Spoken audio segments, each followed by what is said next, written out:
नमस्कार दोस्तों, बात करेंगे अनडिसेंडेड टेस्टिस या क्रिप्टोर्किडिज्म के बारे में, जिसका मतलब है कि मेल बेबी बॉर्न हुआ है लेकिन उसका एक या दोनों टेस्टिस उसके स्क्रोटम के अंदर डिसेंट नहीं किए हैं। यानी कि जो टेस्टिस हैं वो पेट के अंदर बनते हैं लेकिन बर्थ के जस्ट पहले ही वो धीरे धीरे नीचे स्क्रोटम के अंदर आ जाते हैं।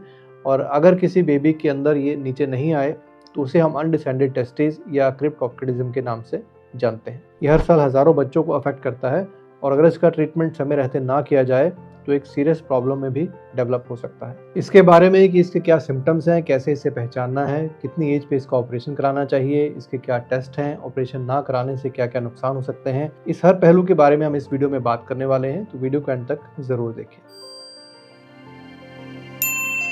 Don't forget to subscribe. तो अनडिसेंडेड टेस्टिस क्या है? जैसे कि हमने बताया कि टेस्टिस पेट के अंदर डेवलप होते हैं और धीरे धीरे ये नीचे स्क्रोटम की तरफ मूव करते हैं। इसके बाहर आने का रीजन ये है कि टेस्टिस के अंदर इसका टेम्परेचर नॉर्मल बॉडी से 2 डिग्री तक कम रहता है और इतने टेम्परेचर में ही नॉर्मल स्पर्म्स डेवलप हो पाते हैं। सो अगर ये टेस्टिस पेट में रह जाते हैं तो पेट के टेम्परेचर के रहते इसमें नॉर्मल स्पर्मेटोजेनेसिस यानी कि स्पर्म्स की डेवलपमेंट नहीं हो पाती। ये 3 से 5% बच्चों में देखा जाता है जिनका नॉर्मल टाइम पे बर्थ हुआ है। लेकिन अगर बच्चे का बर्थ नॉर्मल टाइम से पहले हो जाता है यानी कि प्री मैच्योर बर्थ है तो उन बच्चों में अप टू 30% बच्चे यानी कि लगभग 1/3 बच्चों में टेस्टिस पेट में ही पाए जाते हैं। कितनी एज तक हम वेट कर सकते हैं? वेल, अप टू 80% पेशेंट्स में ये 6 महीने के एज आते आते टेस्टिस अपने आप ही नीचे आ जाते हैं और जो बचे हुए बच्चे हैं जिनमें 6 महीने की एज तक नीचे नहीं आए हैं उनमें नीचे आने का चांस बहुत कम हो जाता है और तब हम बताते हैं कि अब आप ऑपरेशन करवा लीजिए क्योंकि पेट के अंदर टेस्टिस रहेंगे तो उससे इसका फंक्शन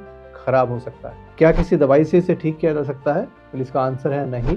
किसी भी फॉर्म में, चाहे एलोपैथी, आयुर्वेदा या होम्योपैथी या किसी भी और पैथी में इसकी कोई दवाई नहीं है। अगर ये 6 महीने तक नीचे नहीं आता तो उसके बाद इसका ऑपरेशन करवा लेना चाहिए। ऑपरेशन की सही एज क्या है? वेल, जैसे हमने बताया कि 6 महीने तक हमें वेट करना है, उसके बाद जितना जल्दी हो सके इसका ऑपरेशन करवा लेना चाहिए क्योंकि टाइम के बढ़ते बढ़ते इसका फंक्शन और कम होता जाता है। तो अगर 6 मंथ में नहीं हुआ तो एटलीस्ट 1.5 साल या मैक्सिमम 2 साल तक इसे करवा लेना चाहिए।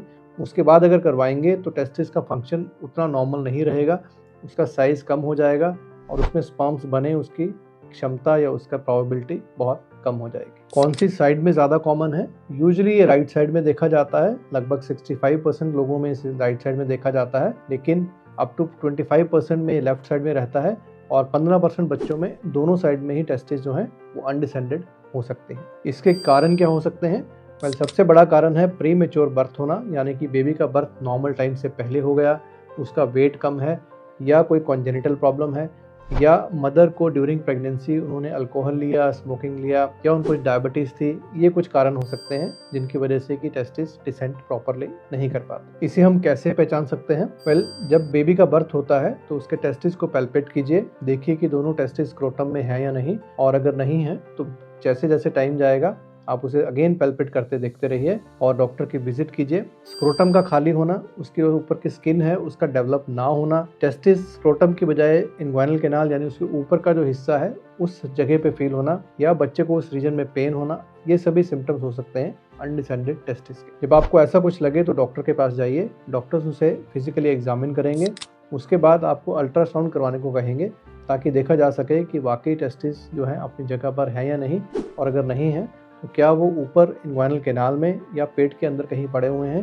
तो उनके लोकेशन यूजुअली अल्ट्रासाउंड में पता चल जाती है। कुछ केसेस में अगर अल्ट्रासाउंड में टेस्टिस नहीं दिख पाते देन MRI की हेल्प ली जा सकती है या इवन दूरबीन डालकर भी देखा जा सकता है टेस्टिस पेट में है या नहीं। बहुत रेयर केसेस में टेस्टिस एब्सेंट भी हो सकती है। तो एक बार डायग्नोसिस बन गया तो इसका क्या करना है? वेल, जैसे हमने पहले बताया कि इसका ऑपरेशन ही इलाज है। तो अगर 6 मंथ तक बच्चे की टेस्टिस नीचे नहीं आई है तो आप डेफिनेटली एक डॉक्टर को दिखाइए, सर्जन के पास जाइए और उन्हें कहिए कि इसका इलाज करवाना है और जल्दी से जल्दी इसका ऑपरेशन करवाइए। इसका ऑपरेशन 2 तरीके से किया जा सकता है। एक है ओपन सर्जरी यानी कि एक छोटे से चीरे से हम टेस्टिस को नीचे ला सकते हैं और दूसरा है लेप्रोस्कोपिक सर्जरी। लेप्रोस्कोपिक सर्जरी में हम बहुत छोटे छोटे होल करके पेट के अंदर से ही टेस्टिस को मोबिलाइज करके, यानी कि जो उसके खून की सप्लाई है या जो उसके स्पर्म की डक्ट है उसको हम पूरा का पूरा पीछे तक फ्री करके फिर टेस्टिस को वापस स्क्रोटम में लेके आते हैं, जिससे कि इसके सक्सेस रेट और भी अच्छे बढ़ जाते हैं।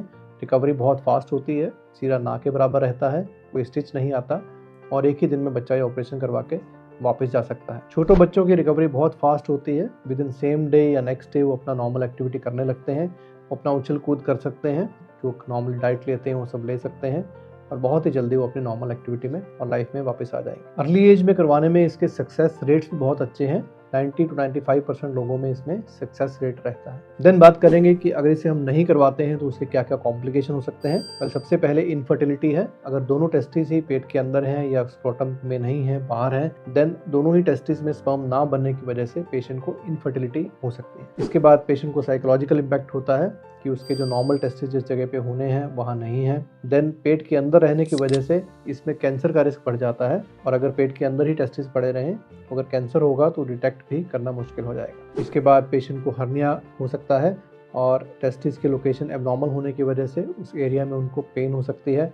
टेस्टिस रोटेट कर सकता है जिससे कि बहुत ही सिवियर पेन और टेस्टिस का फंक्शन ख़त्म भी हो सकता है। बहुत सारे पेशेंट ऐसे हमारे पास आते हैं जिनकी एज ज़्यादा हो गई है, यानी कि जो 1.5-2 साल का हमने लिमिट बताया उससे ज़्यादा है। कोई 5 साल, 10 साल, 15 साल, इवन 25-30 साल के लड़के भी आते हैं कि शादी के बाद पता चला कि टेस्टिस अपनी जगह पर नहीं थे। तो ऐसा नहीं है कि अगर एज बढ़ गई है फिर इसका ऑपरेशन नहीं करवाना, क्योंकि जैसा हमने बताया कि जो बाकी के कॉम्प्लिकेशंस हैं जैसे कि टेस्टिस का टॉर्जन होना, हर्निया होना या इसमें कैंसर का रिस्क रहना, वो सब बरकरार रहते हैं और इसलिए इसका बाद की एज में भी इलाज करवाना ज़रूरी है। ये सही है कि बाद की एज में अगर आप टेस्टिस को नीचे ले आएंगे तो उसमें स्पर्म बनने की क्षमता नहीं रहेगी, लेकिन उसमें बाकी रिस्क ना रहे, खास तौर पे कैंसर का रिस्क, तो उसे कम करने के लिए ज़्यादा उम्र में भी इसका इलाज करवाना अनिवार्य है। सो जाते जाते एक बार फिर दोहरा दें कि अनडिसेंडेड टेस्टिस या क्रिप्टोर्किडिज्म का मतलब है कि टेस्टिस पेट में डेवलप होकर प्रॉपरली स्क्रोटम तक नहीं आए हैं। ये 6 महीने तक वेट करते हैं, उसके बाद इसका ऑपरेशन तुरंत करवा लेना चाहिए। ज़्यादा टाइम निकलेगा, यानी कि अगर 1.5 से 2 साल से ज़्यादा उम्र हो गई तो इसका सक्सेस रेट जो पहले 90% से ज़्यादा था वो बहुत कम हो जाएगा, टेस्टिस का काम करना कम हो जाएगा। लेकिन अगर आपको बाद में भी पता चलता है कि टेस्टिस अंदर हैं, एज बढ़ गई है, फिर भी इसका इलाज करवाना ज़रूरी है, क्योंकि अदरवाइज बहुत सारे कॉम्प्लिकेशंस जैसे मैंने बताया वो सब हो सकते हैं। Thank you.